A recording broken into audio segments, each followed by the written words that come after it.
In 1921, American naturalist Carl Akeley made his way to the gorilla's ancestral home.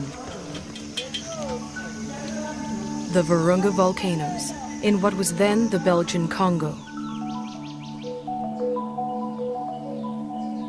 Akeley brought a movie camera to document his visit, and a little girl to help prove Africa wasn't such a dark continent.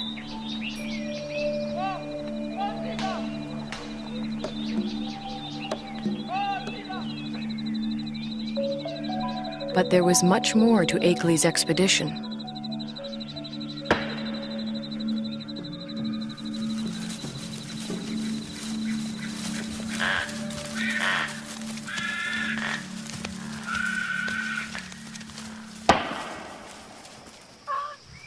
Akeley had come to collect mountain gorilla specimens for exhibit in New York.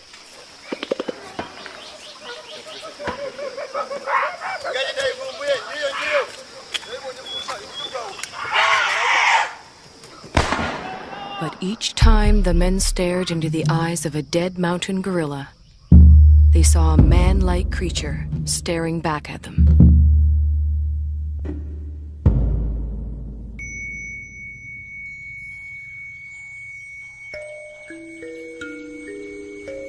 Akeley decided the killing must end.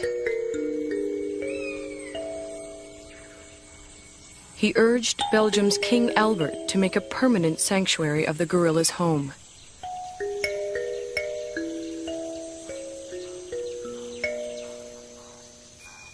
Today, in the cold, rainy, high ground of Rwanda, Uganda, and Zaire, the gorillas live on much as they have for thousands of years.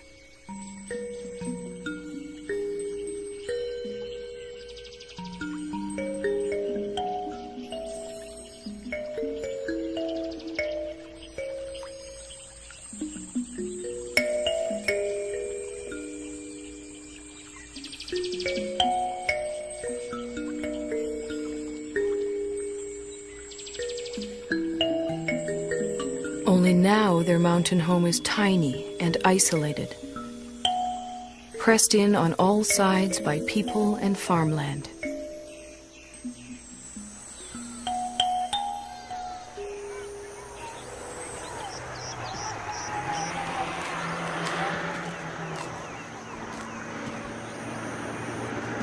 More and more, the mountain gorilla's future lies in human hands.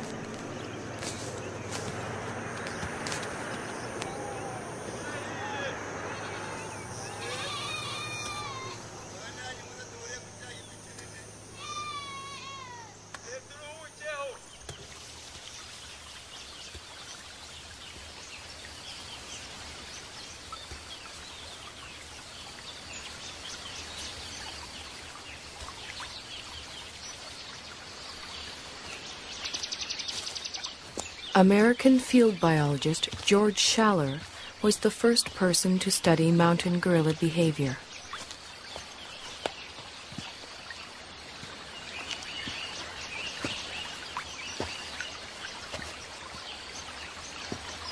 He and his wife Kay spent a year in the forest in 1959.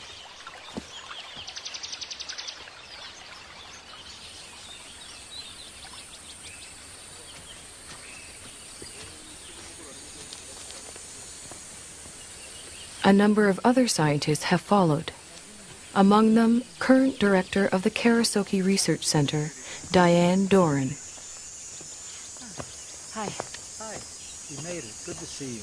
Hi. Hi, nice to see you. You made it just in time. The patrol's going out, and I was going out to see gorillas of Darabagwiza. Would you like to come along? Wonderful. Great. Okay. Tugende. Tendagwiza.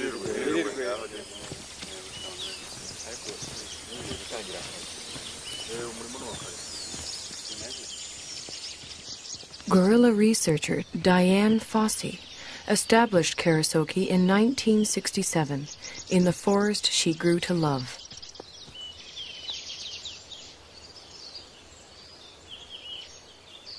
For Schaller, too, the forest became an enchanted place.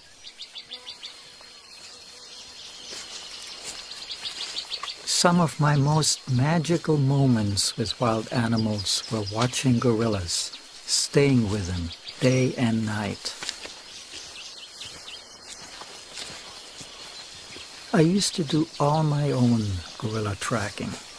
You walk along slowly, you see the broken vegetation, you smell the animals. There's the musty, somewhat sweet odor of gorillas in the air.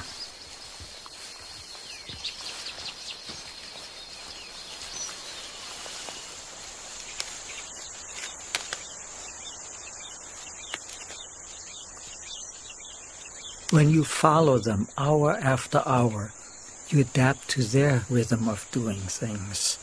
You move at their speed. You start thinking at their speed, almost. And that is a lovely feeling for a biologist, to seemingly enter into the lives of the animals without disturbing them.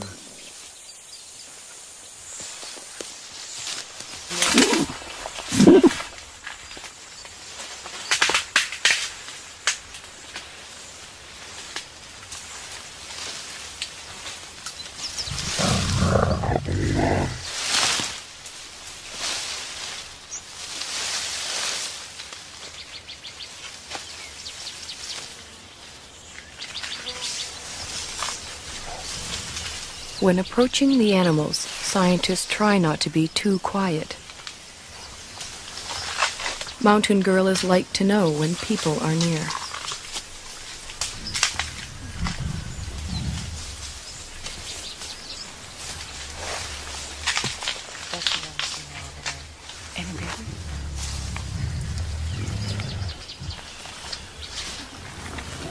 The mountain gorilla's day is spent feeding and resting.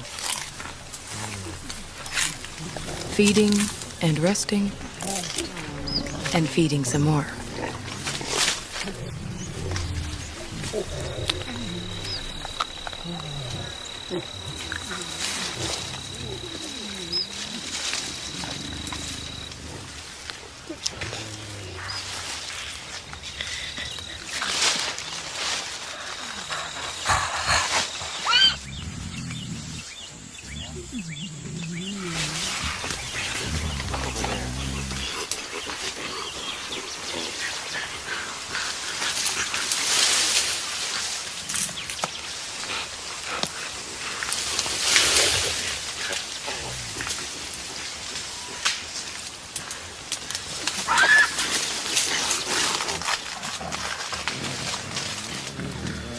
There are only a few hundred mountain gorillas left in the world. Most live as part of a family. The father and protector of this family is the male silverback, Umagumi. He acts as a magnet for the group. The females gather around him. Their infants and offspring gather around them.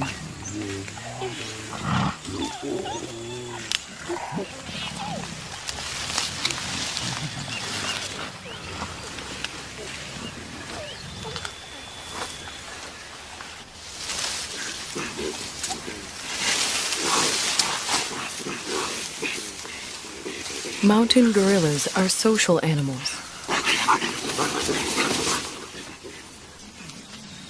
The closeness begins in infancy.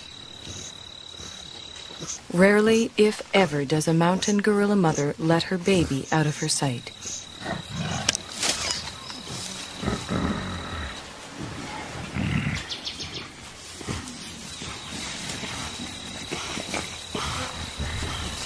The baby, for his part, likes nothing better than to make contact with the other members of the group.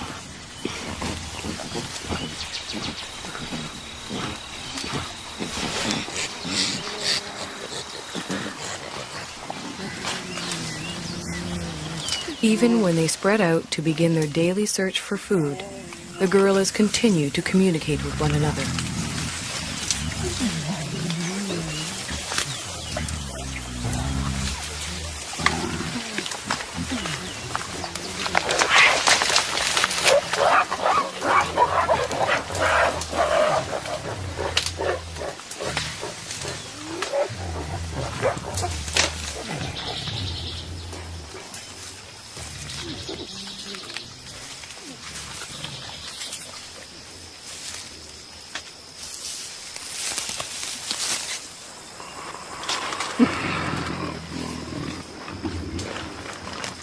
While the adults devote most of their waking hours to foraging for food, the youngsters devote most of theirs to play. Park guards have named this 3-year-old Nzeli.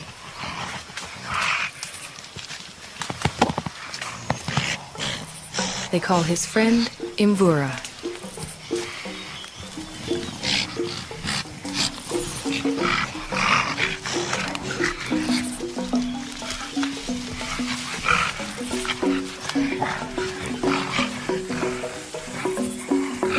At 8 years, Karira is a bit of a bully. Mashushwe is only 4.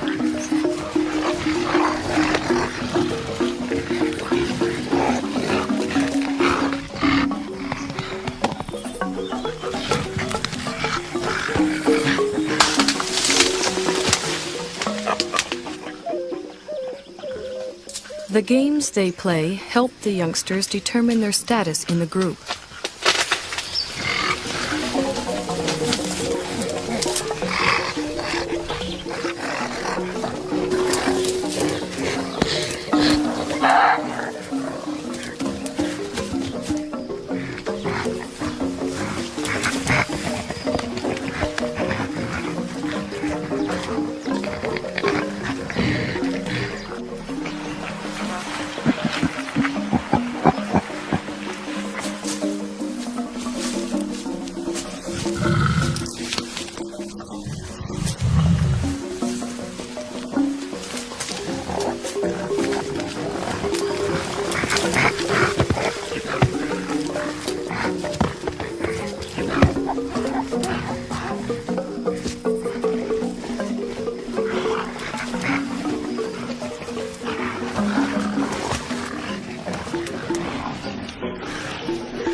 Childhood can last anywhere from 8 to 12 years, but the gorillas' need to maintain their status never seems to end. Any opportunity to reinforce the hierarchy is seized upon.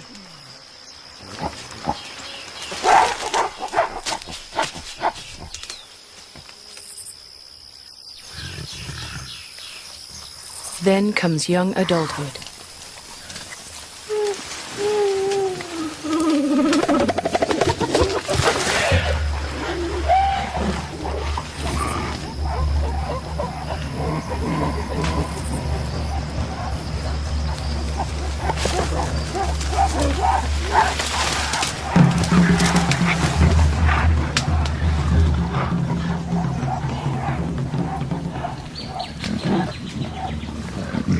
At 13, Intwari has the beginnings of a silverback and his first real sense of the power that comes along with it.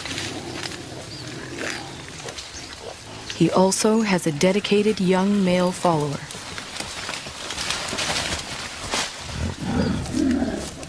But what Intwari really wants is the attention and allegiance of the females in the group.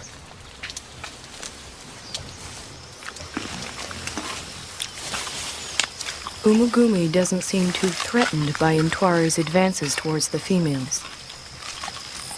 Well over 400 pounds, the dominant male silverback could easily discipline the younger one, or throw him out of the group altogether. For now, Umugumi seems content to focus on the local vegetation, of which he eats some 50 pounds a day.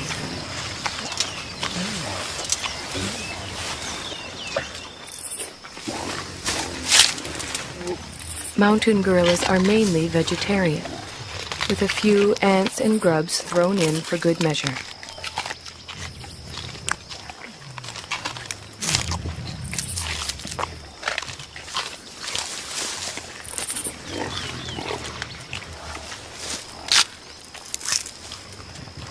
Their staple diet includes a bitter, stinging mixture of thistles, nettles, goosegrass, bamboo, and wild celery.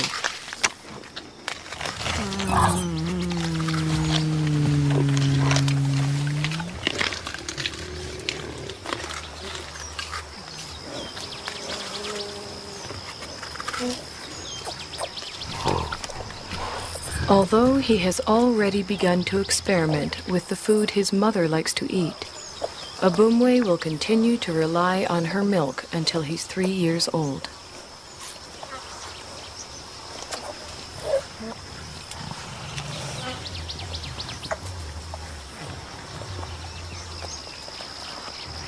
By the time he's 4, Abumwe will be strong enough to forage on his own.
Mountain gorillas are generally well adapted to the world in which they live. But however idyllic their home may appear, for the youngsters in the group, the mountains hold many perils. Many newborns simply don't survive.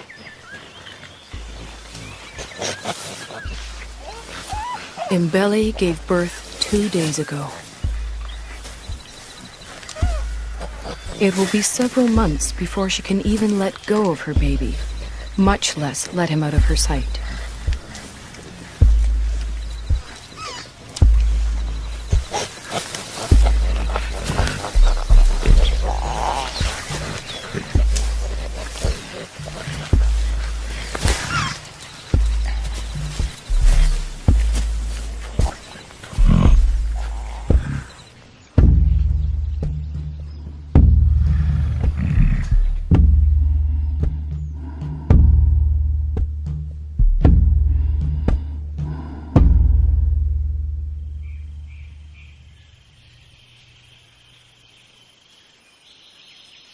The mountain gorillas are more vulnerable than they know.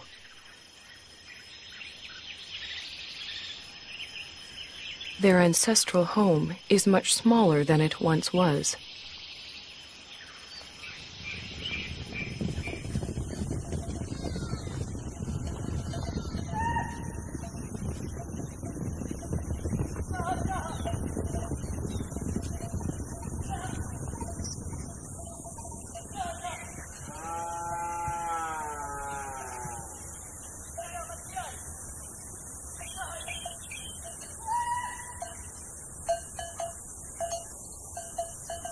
All around them, human activity is increasing.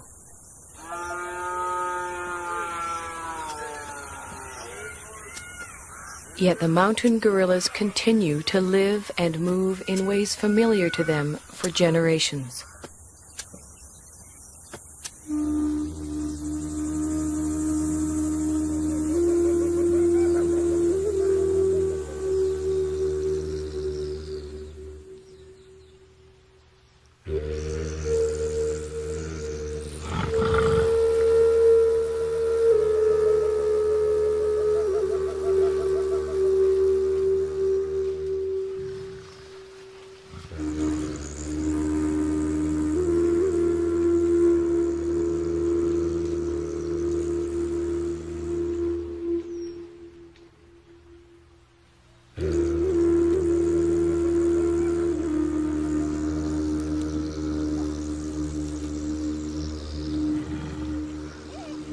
They do not distinguish between thistles and meadows that are inside the park and thistles and meadows that are outside it.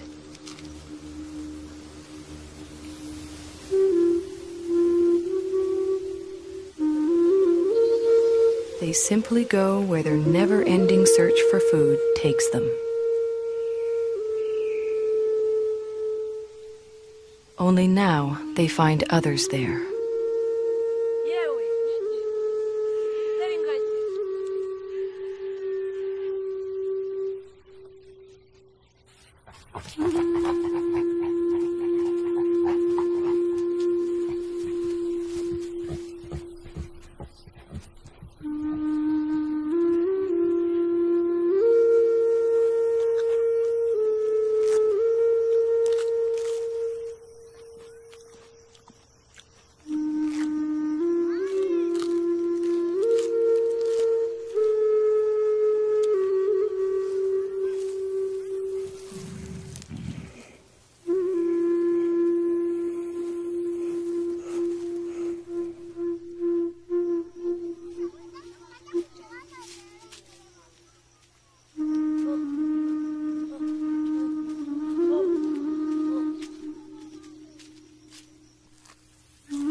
Both the mountain gorillas and their forest sanctuary now receive official protection.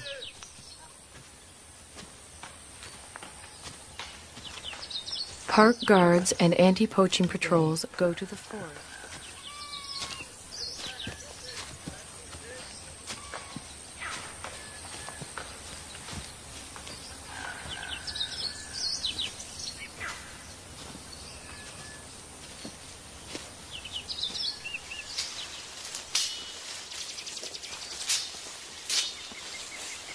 To protect the gorillas and all the other wildlife, the patrols search for and destroy snares that local hunters have set for game.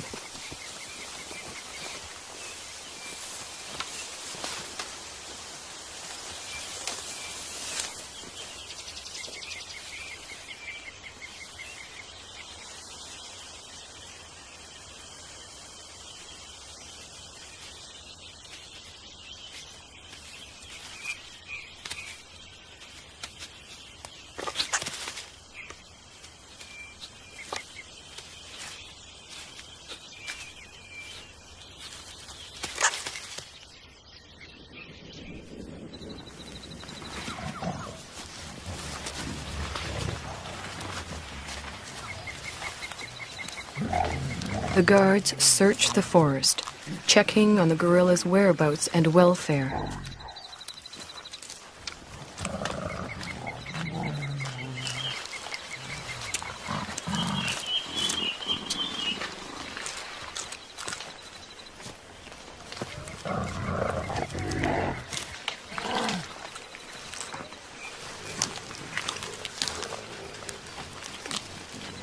The same guards who name the mountain gorillas at birth follow their progress for years, watching as the gorillas grow to maturity.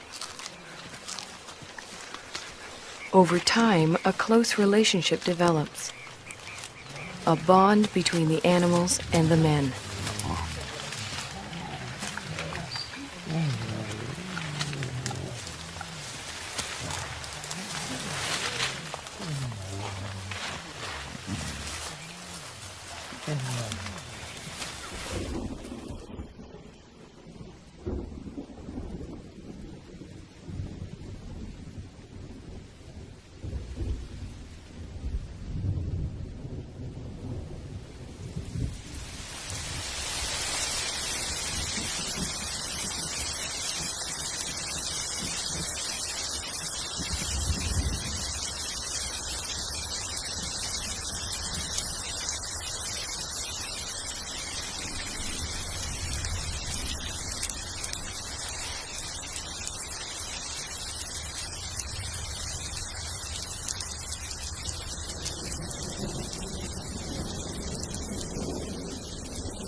Almost every day it rains. The mountain gorillas don't seem to like it. They don't seem to know what to do about it either, other than simply wait it out.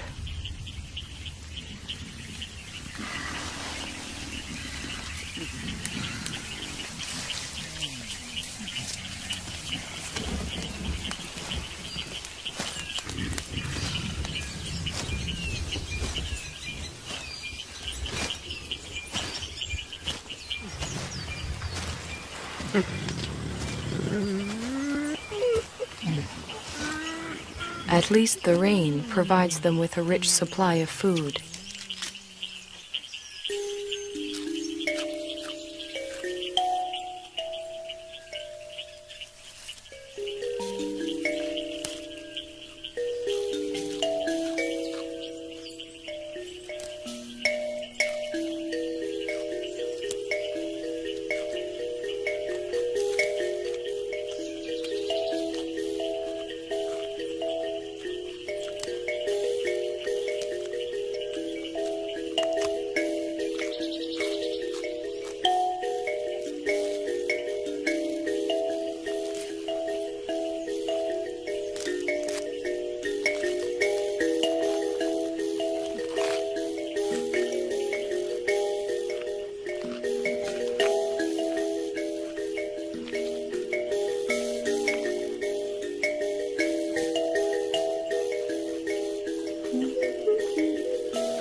After feeding, the family gathers around the silverback, Umagumi.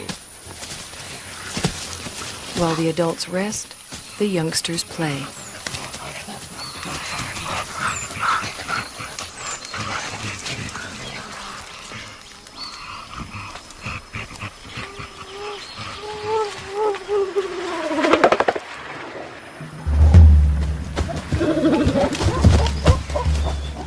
For the group's leading young adult male, it's become much more than play.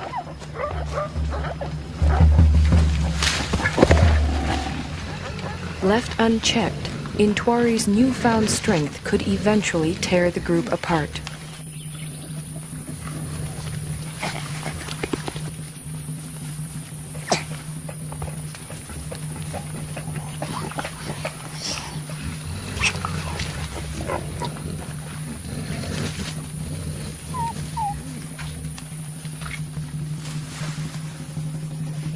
The threat Intwari represents puts females such as Poppy on edge.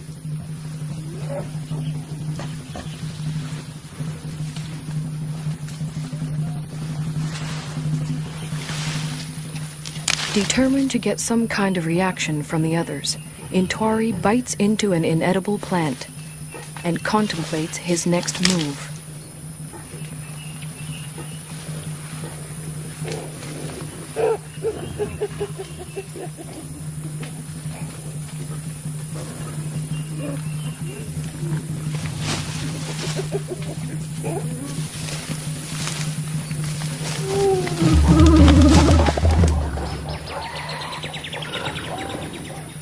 This time, even Umagumi seems uneasy.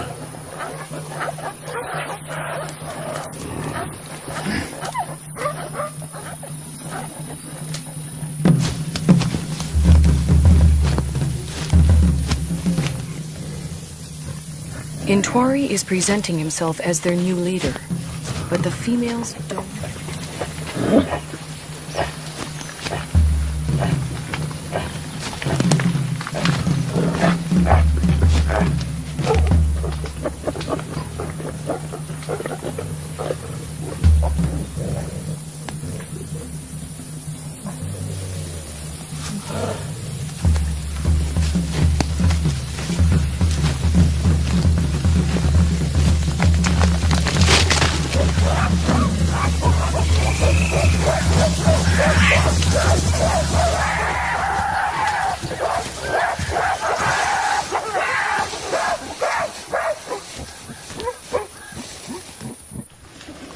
Having forced Intwari out, the group moves on.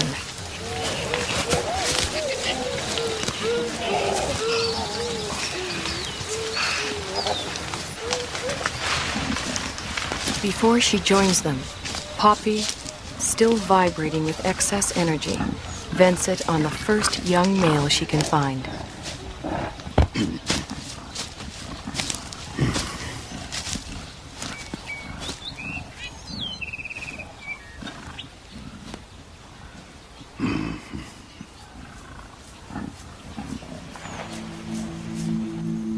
To be pushed out for good seems harsh, but what Intwari really needs now is time and space to mature, to the point where he too can have a family of his own.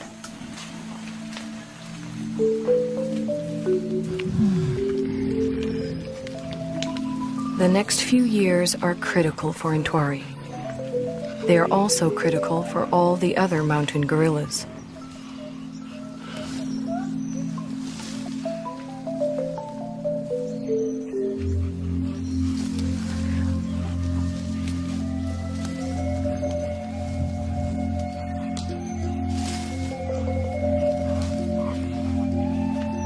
Whether the outside world will allow Intwari and the others the time and space they need is an open question.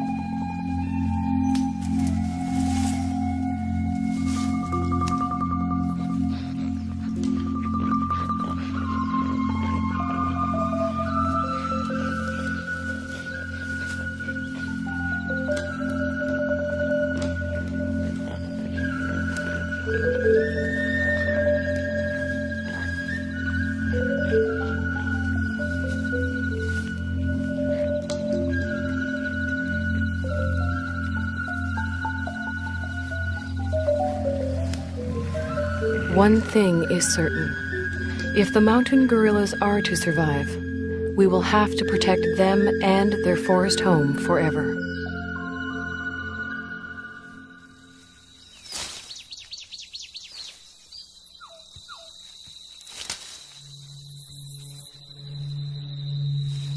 If we ever turn our backs, they'll be gone.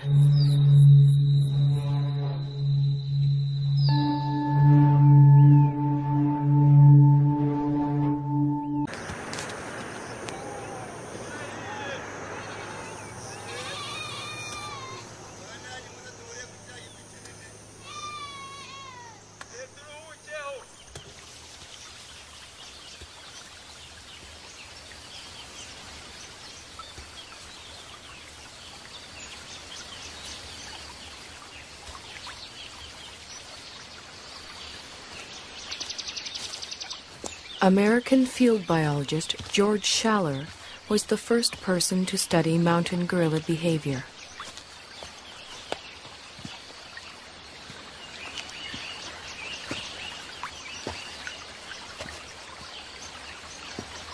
He and his wife came, but there was much more to Akeley's expedition.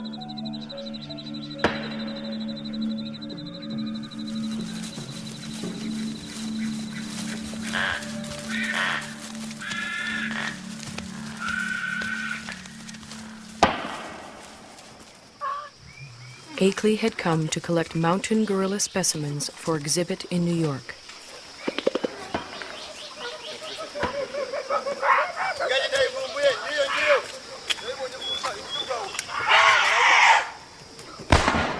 But each time the men stared into the eyes of a dead mountain gorilla, they saw a man-like creature staring back at them.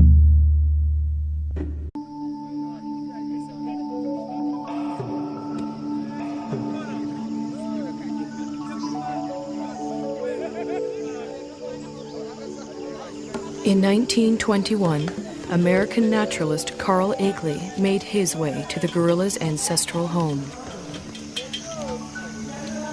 The Virunga volcanoes, in what was then the Belgian Congo.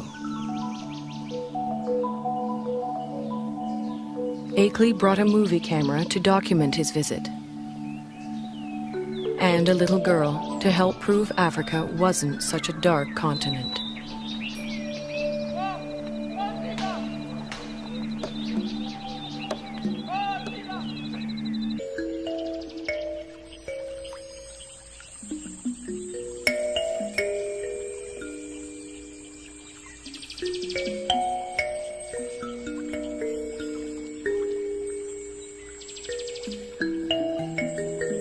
Only now their mountain home is tiny and isolated, pressed in on all sides by people and farmland.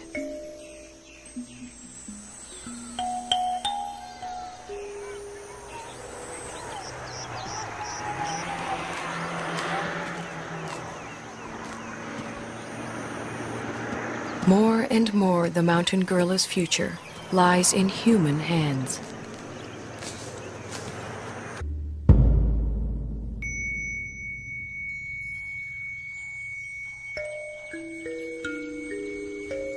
Akeley decided the killing must end. He urged Belgium's King Albert to make a permanent sanctuary of the gorilla's home.